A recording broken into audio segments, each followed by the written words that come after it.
Hi there and welcome back. So today I'm going to show you some of my most used and favorite cinematic drone movements and how to achieve them with the controller. And I also want to mention that I normally shoot 98% of my drone shots in manual mode, and I have two reasons for that. The first one, because you can't really shoot in 4K 60p when you're using one of these quick shots or automatic modes, and I want to leave the option in post to slow it down.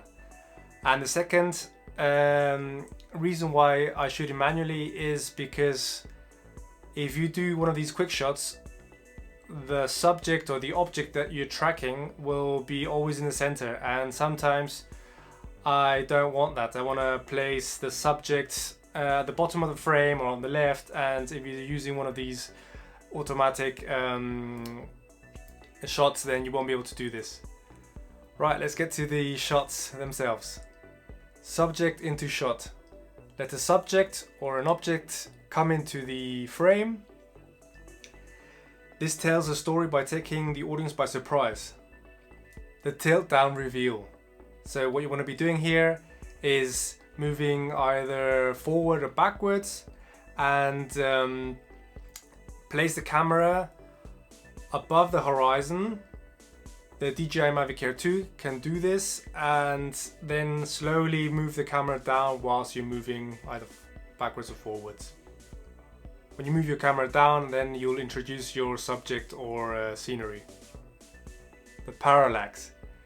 Try and get an object or a subject in the foreground and move the drone from one side to the other, tracking that object and maybe even circling it a bit. And what you'll be able to create is that the background is moving a lot faster than the foreground. The tracking shot. This is a pretty simple one, but very effective. What you want to do is track any moving object or subject, and you can do it from left to right, right to left, front to back, back to front.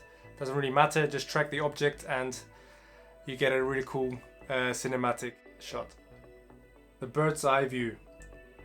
Basically what you want to be doing here is fly up the drone pretty high and face the camera all the way down, so you are at 90 degrees of the ground. The tilt up. This is like the tilt down version, but you basically start with the camera looking or facing downwards, and whilst you're moving the drone forwards or backwards, then you slowly and gradually lift the camera up and reveal your panoramic scene or subject or whatever. The low shot.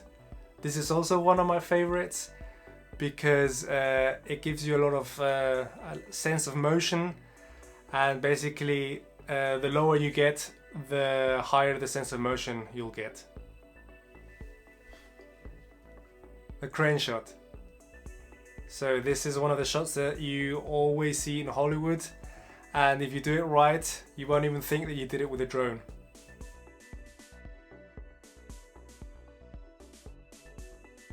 The rocket.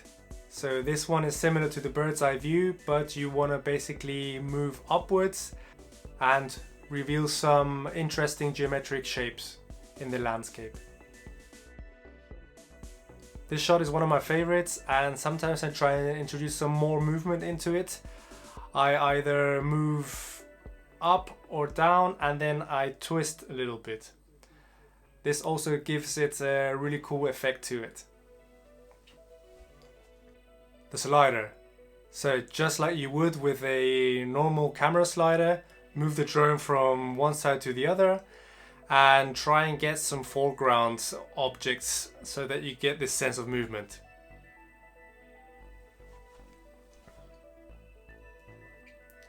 The rising shot. So basically what you want to be doing here is getting a subject or an object in the foreground and moving the drone upwards, maybe even revealing something after you pass the object.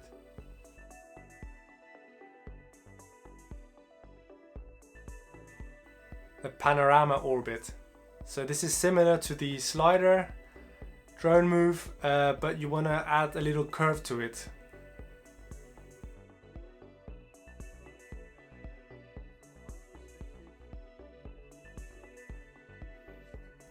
The tripod shot.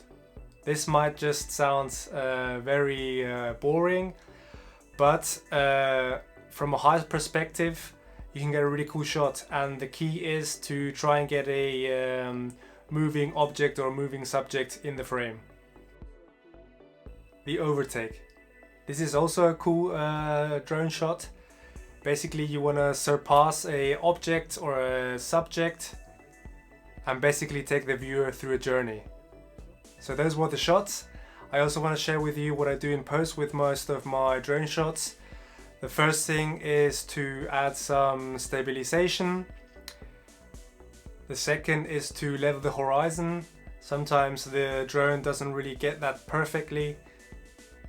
Third, I normally try and center or place the subject where I want to have it.